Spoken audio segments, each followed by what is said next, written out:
త్వరగా రానయ్యున్నటువంటి పెండ్లి కుమారుడైనటువంటి పరలోకపు రాజ్యపు అధిపతి అయినటువంటి యేసుక్రీస్తు ఘనపరచబడునుగాక. ప్రియమైన దేవుని బిడ్డలారా, ప్రభు అయినటువంటి యేసుక్రీస్తు పెండ్లి కుమారుడిగా మధ్యాకాశంలోకి వేవేల పరిశుద్ధులతో దూతలతో పరలోకపు సైన్య సమూహముతో కడబోర ధ్వని మోగగానే ఏతించినప్పుడు ఆయన పిలుపును అందుకొని ఆహ్వానించబడిన వారిలో మనముండుటకు, ఆహ్వానించబడినటువంటి వారిలో ఏర్పరచబడినటువంటి వారిగా ఆధిక్యత పొందుటకు దేవుడు నీకు నాకు అనుగ్రహము కలిగించునుగాక. మత్తయి సువార్త 22వ అధ్యాయము 14వ వచనములో ఒక మాట ఇలా రాయబడి ఉంటుంది. కాగా పిలువబడిన వారు అనేకులు, ఏర్పరచబడిన వారు కొందరే అని చెప్పెను. పిలుపు పొందినటువంటి వారు అనేకులున్నారు, వారిలో ఏర్పరచబడినటువంటి వారు కొద్ది మంది మాత్రమే ఉన్నారు. పిలుపు పొందటమే ధన్యత కాదు, కానీ ఏర్పరచబడినటువంటి వారిలో ఉండటము బహుశ్రేష్టము. ఈ వచనాన్ని ప్రభువారు ఒక ఉపమానాన్ని చెబుతూ అందులో మన ఆత్మీయ స్థితిని బేరీజు వేసుకోవటానికి ఇచ్చినటువంటి సంభవం. ఒక యజమాని తన కుమారుడి యొక్క వివాహపు పెండ్లి విందునకు ఆహ్వానించుటకు అనేక మందిని పంపించినప్పుడు ఆ దాసులను ఆహ్వానము పొందవలసినటువంటి వారు కొట్టి చంపినటువంటి నిర్లక్ష్యము కనబడుతుంది. అయితే మళ్ళీ పంపినప్పుడు కొందరు విందుశాలలోకి ప్రవేశిస్తే ఆ విందుశాలలో ఉన్నటువంటి కొద్ది మంది యొక్క స్థితిగతులను యజమాని గమనించి వారిని ప్రశ్నిస్తాడు. మత్తయి సువార్త 22వ అధ్యాయం 10వ వచనం నుండి రాయబడినటువంటి మాట. ఆ దాసులు రాజ్య మార్గమునకు పోయి చెడ్డవారినేమి మంచివారినేమి తమకు కనపడి వారిని అందరినీ పోగు చేసిరి కనుక విందుకు వచ్చిన వారిలో పెండ్లిశాల నిండెను. రాజు కూర్చున్న వారిని చూచి లోపల అక్కడ పెండ్లి వస్త్రములు ధరించుకొనని ఒకనిని చూసి, పెండ్లి వస్త్రములు లేక సిద్ధపాటు లేక ఉన్నటువంటి వానిని చూచి, స్నేహితుడా, పెండ్లి వస్త్రములు లేకనే ఎలాగూ వచ్చితివి అని అడుగగా వాడు మౌను అయి ఉండెను. ఆహ్వానించబడినటువంటి వాడే, కానీ ఆహ్వానించబడినటువంటి వాడు సిద్ధపాటు లేకుండా ఏర్పరచబడినటువంటి వానిలో చేరటానికి అవకాశం లేనివాడై మౌనిగా ఉన్నాడట. అయితే వాడి మౌనము అతనిని లక్ష్య పెట్టలా. అతడు ఏమంటున్నాడో తెలుసా? వీని కాళ్ళు చేతులు కట్టి వెలుపలి చీకటిలోనికి త్రోసి వేయుము, అక్కడ ఏడ్పును పండ్లు కొరుకుటయు ఉండునని పరిచారకులతో చెప్పారు. అప్పుడు చెప్పబడింది మాట, పిలువబడినటువంటి వారు అనేకులే, కానీ ఏర్పరచబడినటువంటి వారు కొందరే. ప్రియమైన దేవుని బిడ్డలారా, ఎంత అవకాశాన్ని దేవుడిస్తే ఎంతగా దానిని మనము నెట్టివేస్తున్నామో ఈ ఉపమానాన్ని బట్టి తెలుస్తున్నది. ఒక సమూహం అయితే ఆహ్వానాన్ని అంగీకరించక ఆహ్వానాన్ని ఇవ్వటానికి వచ్చిన వార్తాహరులను కూడా చంపివేశారు. కొంతమంది అయితే ఆహ్వానాన్ని అంగీకరించి వచ్చారు, కానీ వారులో కొంతమంది లేదా ఎక్కువ మంది పెండ్లిశాలలోకి ప్రవేశించారు, కానీ సిద్ధపాటు లేని ప్రవేశము, పెండ్లి వస్త్రధారణ లేని ప్రవేశము, పెండ్లి కుమారుని దర్శించటానికి ఉన్నటువంటి స్థితి లేనటువంటి వారు. అట్టి వారికి దేవుడు శాపము లేదా శిక్ష కూడా ఇక్కడ ఏర్పరచబడి ఉన్నది. నేను దేవుని రాకడ వచ్చినప్పుడు, మన పోకడ జరిగినప్పుడు, దేవుని యొక్క వివాహపు విందులో ప్రవేశించటానికి పిలువనడబడిన వారిలా ఉన్నామా, పిలువబడ్డా కానీ సిద్ధపడిన వారిలో ఉన్నామో లేదో మనము ప్రశ్నించుకోవాలి. ఇప్పుడు దేవుని యొక్క వర్తమానము, సువర్తమానము, పెండ్లి యొక్క ఆహ్వానము అనేక మందికి సువార్త రూపములో ఈ దేవుని లేఖనాల ద్వారా తెలియజేస్తూ ఉంటే, చెవిటి వాని ముందు శంఖంలో ఊదిన వానిలాగా అది నిరుపయోగమైపోతుంది, నిష్ప్రయోజనం అవుతుంది, నిర్లక్ష్యం అవుతుంది, వ్యతిరేకత అవుతుంది, అలక్ష్యం అవుతుంది. వీరందరూ కూడా పెండ్లి ఆహ్వానాన్ని తృణీకరించిన వారు. అయినా వర్తమానం విని చేరి అంగీకరించి ఆహ్వానించబడిన వారు అయ్యుండి కూడా రక్షణ లేనటువంటి వారు, సిద్ధపాటు లేనటువంటి వారు, రక్షణ ఉన్న, బాప్తిజం తీసుకున్న దానిని స్థిరపరచలేనటువంటి వారు, కోల్పోయినటువంటి వారు, కుక్క తన వాంతికి తిరిగినట్లుగా మళ్ళీ పాపంలోకి ప్రవేశించినటువంటి వారు, సిద్ధపాటు లేనటువంటి వారు, పిలువబడినటువంటి వారు అయినప్పటికీ ఏర్పరచబడనటువంటి వారు. వీరు ఏర్పరచబడలేదు. ఎందుకు అంటే ఆహ్వానం ఉంది కానీ వీరు సిద్ధపాటు లేనటువంటి వారు. నీవు నేను ఆత్మీయ స్థితి ఏ రీతిగా ఉందో మనము ప్రశ్నించుకోవాలి. ఎంతమందో ఆహ్వానించబడ్డారు, కానీ ఆహ్వానించబడిన వారిని నెట్టివేశారు. ఆహ్వానించబడినటువంటి వారు అనేకులు వచ్చారు, కానీ అందులో సిద్ధపాటు లేకుండా ఆహ్వానం లేనటువంటి వారు ఉన్నారు. ప్రియమైన దేవుని బిడ్డలారా, నా స్థితి ఏ రోజు స్థితిలో ఉంది? ఆహ్వానించబడిన సిద్ధపాటు లేకపోతే శిక్ష పొందాల్సిన స్థాయి ఉంది. ఆహ్వానించబడి సిద్ధపాటు కలిగి ఉంటే మనము ఒక శ్రేష్టమైన స్థితి ఉంది. ఏమిటి అంటే దేవుని యొక్క విందుశాలలో విందును గైకొనే స్థితి. ఆ విందు పొందేవారిగా నేను ఉండామో లేదో ప్రశ్నించుకోవాలి. తెస్సలోనికీయులకు రాసినటువంటి 2వ పత్రికలో పౌలు గారు 2వ అధ్యాయము 13వ వచనంలో ఈ రీతిగా ఒక హెచ్చరిక చేస్తూ ఉన్నాడు. ఆత్మ మిమ్మును పరిశుద్ధ పరుచుట వలన మీరు సత్యమును నమ్ముట వలన రక్షణ పొందుటకు దేవుడు ఆది నుండి మిమ్మును ఏర్పరచుకొనెను గనుక మేము మిమ్మును ఎల్లప్పుడూ దేవునికి కృతజ్ఞాస్తుతులు చెల్లింపబద్దులమై ఉన్నాము. మనమందరము రక్షింపబడి ఉన్నాము, మనమందరము ఏర్పరచబడి ఉన్నాము, మనమందరము దేవుని ఆత్మను పొంది ఉన్నాము, మనమందరము పరిశుద్ధపరచబడి ఉన్నాం. అందుకనే ఈ భక్తుడు దేవునికి కృతజ్ఞతాస్తుతులు చెల్లించేవాడై ఉన్నాడు. ఆయన మిమ్ములను రక్షించాడు, మిమ్ములను పరిశుద్ధపరిచాడు, తన ఆత్మను మీలో నింపాడు, మిమ్ములను ఏర్పరచుకున్నాడు.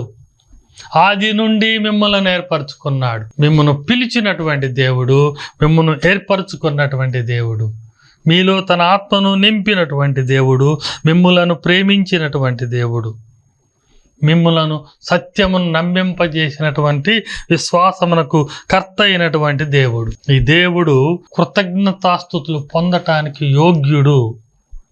ఆ ఏర్పరిచినటువంటి సమూహంలో మనం ఉన్నామా లేదా ప్రశ్నించుకుందాం.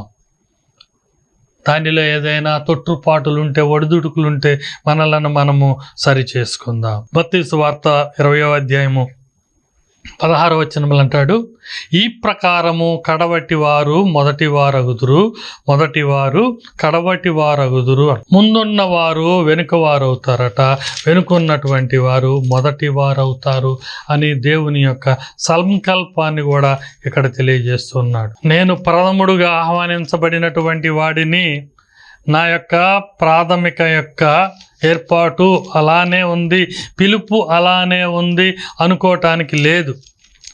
నీవు మొదటి వాడివైనా నీవు కడపటి వాడు అవటానికి ఆస్కారం ఉంది.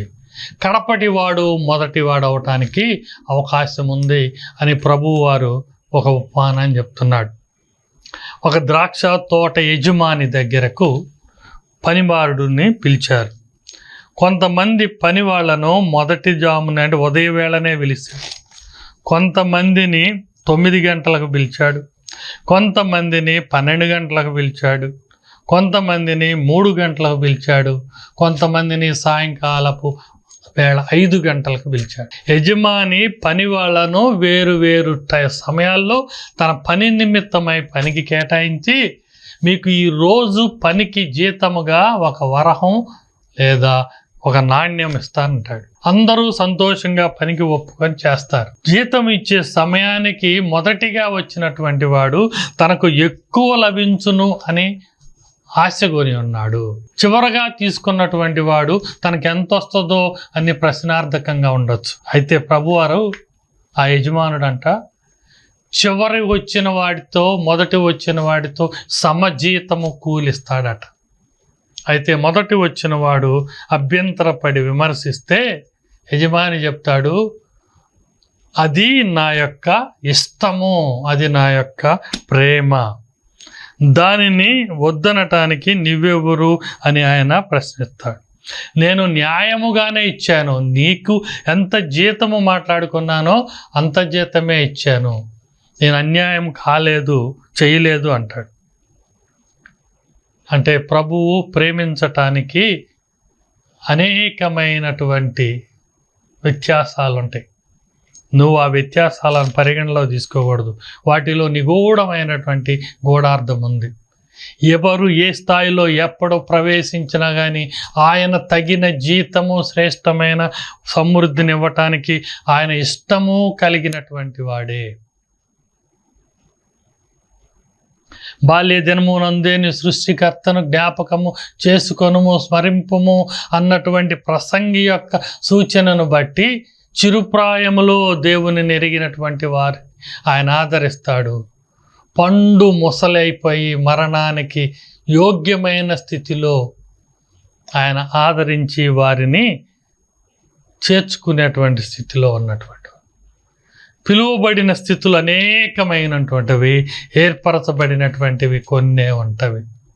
మొదట పిలువబడినటువంటి వారు తృణీకరణ అవ్వచ్చు, ఆలస్యంగా పిలువబడినటువంటి వారు ఏర్పాటు చేయబడినటువంటి వారిలో ఒకరు అవ్వచ్చు కూడా.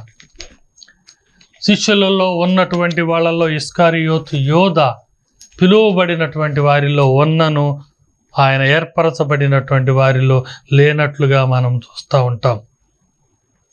మత్తయి సువార్తలో కూడా 7వ అధ్యాయం 13వ వచనంలో అంటాడు, మీరు ఇరుకు మార్గంలోనే ప్రవేశించుడి, విశాల మార్గంలో ప్రవేశించకుడి, అక్కడ అనేక మంది ప్రయాణం చేస్తారు కానీ అది పాతాళంలోకి దారి తీస్తుంది అంటాడు. మీరు ఇరుకు మార్గంలోకి ప్రవేశిస్తే అక్కడ కొందరే ఉంటారు, అది నిత్య జీవములోకి పరలోకంలోకి దారి తీస్తాడు అంటాడు. విశాల మార్గము సులువుగా ఉన్నది, తేటగా ఉన్నది, సంతోషంగా ఉంది, సౌఖ్యంగా ఉన్నది అని తలుస్తావు, కానీ అది గమ్యము మాత్రము భయంకరముగా ఉంటుంది.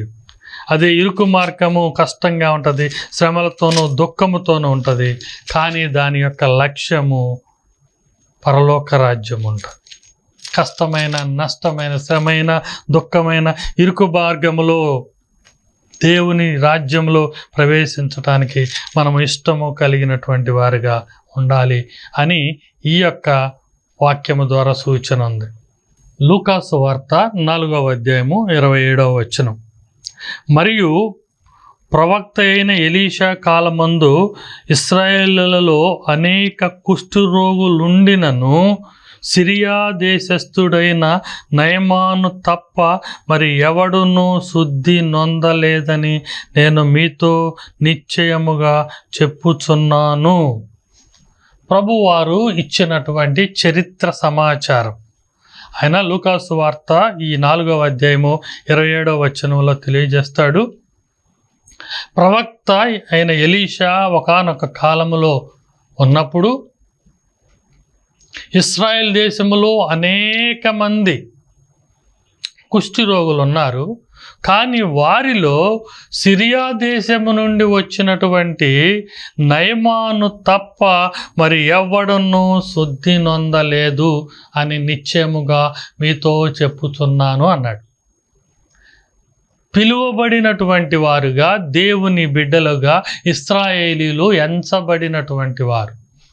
ఎంచబడినటువంటి ఇశ్రాయేలీల్లో అనేక మందికి వారి వారి పాప దోషములను, అతిక్రమములను బట్టి చాలామందికి కుష్టి రోగం ఉంది. అయినా వారిలో అనేకులు శుద్ధి నొందలేదు. ఎందుకంటే వారిలో విశ్వాసము లేనందువలన. అయితే అన్యుడైనప్పటికీ, సిరియా దేశస్థుడైనప్పటికీ నయమాను మాత్రము ఈ ఇశ్రాయేల్ దేశములోని ఎలీషా దగ్గరకు వచ్చి శుద్ధి నొందినటువంటి వానిగా దేవుడు చెప్తున్నాడు. ఈ యొక్క ఉదాహరణను బట్టి, చరిత్ర సంభవాన్ని బట్టి పిలువబడిన ఇశ్రాయేలు అనేకులు ఉన్నారు. స్వస్థతకై, పరిశుద్ధీకరించబడనకై ఏర్పరచబడినటువంటి వానిగా నయమాను మాత్రమే మనకు కనిపిస్తూ ఉన్నాడు. ఎంత దుర్బలము ఇశ్రాయేలీయులకు! దేవుని బిడ్డలుగా ఎంచబడి పిలువబడినటువంటి వారే, కానీ దేవుని చేత శుద్ధి చేయటానికి వారు ఏర్పరచబడల. అనేకులు కుష్టి రోగులే దేవుని యొక్క బిడ్డలుగా, సంతానాలుగా చెప్పబడినటువంటి వారే. కానీ అన్యుడైనటువంటి వాడు నయమాను మాత్రమే శుద్ధి నొందినట్లుగా మనం చూస్తూ ఉన్నాం. అందుకనే నయమాన్ అంటాడు, చూడండి 2వ రాజుల గ్రంథము 5వ అధ్యాయము 15వ వచనం. 2వ రాజుల గ్రంథము 5వ అధ్యాయము 15వ వచనం. ఇశ్రాయేలీలో ఉన్న దేవుడు తప్ప లోకములో అందు ఏ దేవుడు లేడు అంటున్నాడు. అన్య దేశస్థుడైనటువంటి వాడు, అధికారి అయినటువంటి వాడు, సైన్యములకు అధిపతి అయినటువంటి వాడు అయిన నయమాను సైన్యములకు అధిపతి అయినటువంటి యెహోవా అని అంటున్నాడు. ఇశ్రాయేలీయుల ఈ దేవుడు తప్ప ఇక ఏ దేశమందునో లోకమందునో దేవుడు లేడు. అనేక మంది దేవుళ్ళుగా ఎంచబడినటువంటి వారు ఉన్నారు, కానీ ఇశ్రాయేలీయుల దేవుడే దేవుడు అని అన్యుని చేత దేవుడు సాక్ష్యము ప్రకటిస్తూ ఉన్నాడు. ఎంత గొప్ప కార్యము దేవుడు చేశాడో మనం చూస్తున్నాం. అక్కడే అంతకుముందు ఈ నయమానే పొరపాటు చేసామంటాడంటే చూడండి, 2వ రాజుల గ్రంథము 5వ అధ్యాయము 12వ వచనము. దమస్కు, ఆబానమాను, షర్బూరు నదులు కన్నా యోర్దాను నది గొప్పదా అంటాడు. ఇశ్రాయేలు దేశంలో లేదా సిరియా దేశంలో, ఆ చుట్టుపక్కల దేశంలో దమస్కులో నదులు ఉన్నాయి, అబానామానులో నదులు ఉన్నవి, షర్బూరులో నదులు ఉన్నాయి. ఎన్నో నదులు ఉన్నాయి. ఒక 4 నదుల పేర్లు ఇక్కడ తెలియజేశాడు. ఈ నదులన్నిటికన్నా యోర్దాను నది మేలా అంటాడు. ఖచ్చితంగా దేవుని యొక్క రాజ్యములో ఉన్నటువంటి యోర్దాను నది, దేవుడు నడయాడినటువంటి యోర్దాను నది, భవిష్యత్తులో దేవుడు మాదిరికరమైన బాప్తిజం పొందబోతున్నటువంటి నది, అనేకమైనటువంటి అద్భుత ఆశ్చర్య కార్యంలో దేవుని బిడ్డలతో ప్రదర్శించినటువంటి నది యోర్దాను. ఉండుటకు అనేకమైనటువంటి నదులున్నవి, కానీ ఎంచబడినటువంటి నది యోర్దాను నది. అద్భుత ఆశ్చర్య కార్యాలు చేసినటువంటి నది, తన భక్తులకు, దేవుని భక్తులకు దారిచ్చినటువంటి నది, దేవుని నిబంధనను ప్రకటించినటువంటి నది, రాయి మీద రాయి నిలబెట్టబడినటువంటి నది యోర్దాను నది. స్వస్థత కలిగించినది నది, ప్రభువు బాప్తిజము ద్వారా హెచ్చింపబడినటువంటి నది.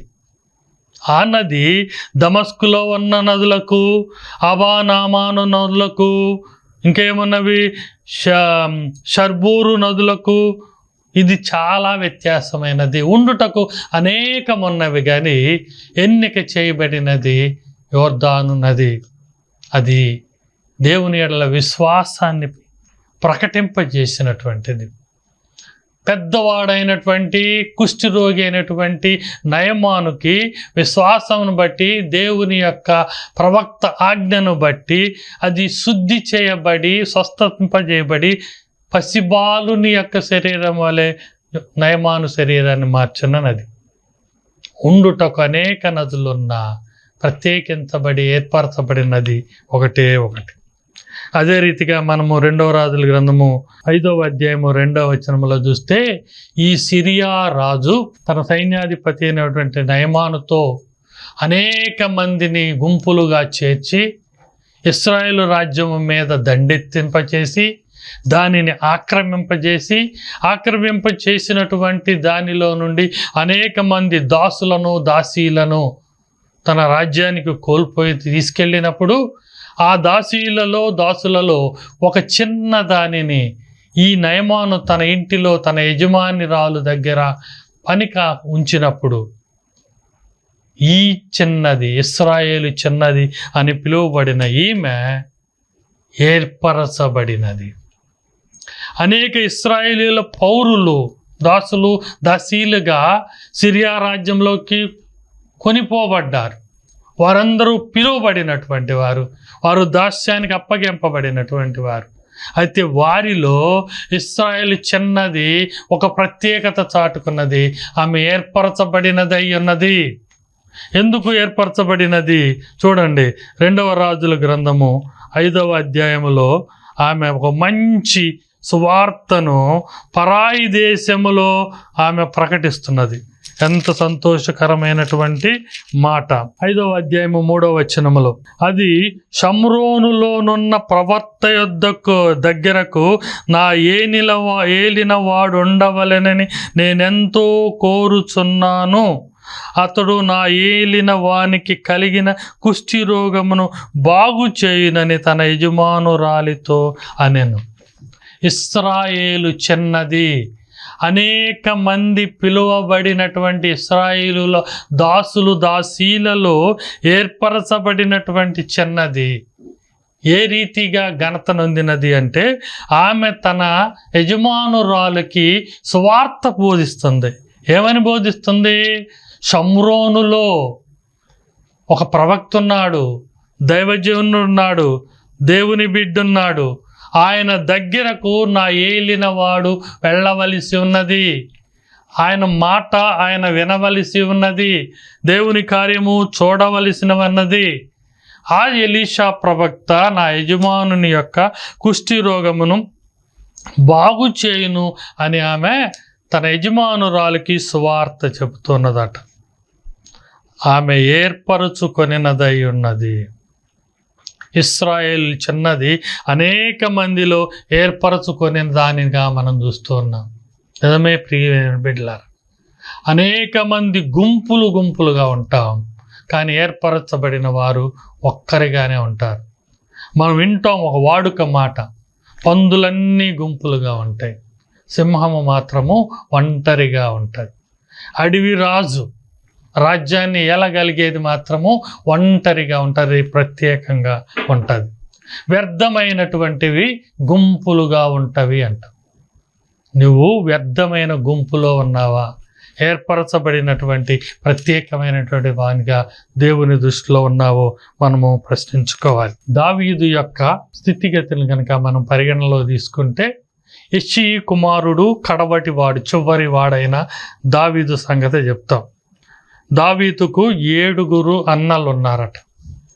వారి పేర్లు కూడా రాయబడి ఉంటాయి. 1 దినవృత్తాంతము 2వ అధ్యాయము 13వ వచనంలో దావీదు యొక్క సహోదరులు అన్నల పేర్లన్నీ స్పష్టంగా ఉంటాయి.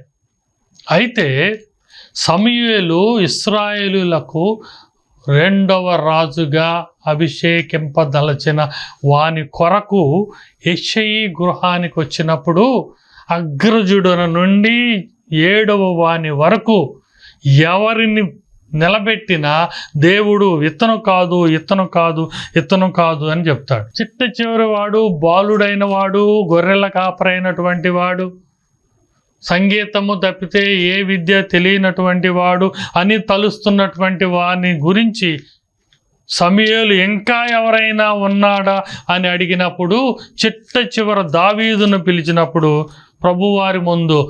ప్రభువారు దావీదుని సమూయేలు ముందు నిలబెట్టినప్పుడు అంటాడు, ఇత్తడే నేను ఏర్పరచుకున్నటువంటి వాడు అంటాడు. పిలువబడినటువంటి వాడు యెష్షీ కుమారులుగా అనేకులు ఉన్నారు, కానీ ఏర్పరచబడినటువంటి వారిగా దావీదు మాత్రమే ఉన్నాడు. ఇతన్నే నేను కోరుకున్నవాడు అని దేవుడు దావీదు గురించి ప్రకటించినటువంటి మాటను మనము చూస్తాం. ఈ రీతిగా పిలువబడినటువంటి వారు అనేక మంది ఉన్నా కానీ ఏర్పరచబడినటువంటి దేవుని ప్రియుల వారిలో మనము ఉండవలసినదిగా మనము జ్ఞాపకం చేసుకోవాలి. దేవుని యొక్క ప్రశ్న, ఏ యొక్క సమూహంలో నీవు ఉన్నావు? కేవలం ఆహ్వానం మాత్రమే ఉందా, లేదా ఏర్పరచబడినటువంటి స్థితి ఉన్నదా మనము ఎరగాలి. అయితే దేవుడి కృపావరాన్ని బట్టి, ఆయన ఎడల ఉన్నటువంటి వినయ విధేయతలను బట్టి, ఆయనను కీర్తించి స్తుతించే అర్హతను బట్టి, ఆయన కొరకు సువార్త చెప్పే స్థితిని బట్టి దేవుడు నిన్ను ఏర్పరచుకుంటాడు. ఇశ్రాయేలు చిన్నదాని సువార్తలాగా నీవు పనిచేస్తే దేవుడు నిన్ను ఏర్పరచుకుంటాడు.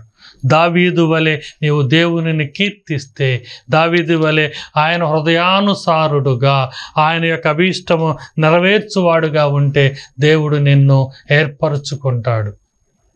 ఈ రీతిగా దేవుని యొక్క ఏర్పాటులో నీవు ఉండాలని, దేవుని యొక్క కృప నీకు కలగాలని ప్రార్థన చేసుకుందాం. కళ్ళు మూసుకుందాం. మహాగణుడవు, మహోన్నతుడు, మైడల కృపా కనికరము కలిగినటువంటి వాడు, మమ్ములను ఒక ప్రత్యేకంగా ఏర్పరచుటకు ఇష్టము కలిగినటువంటి వాడు,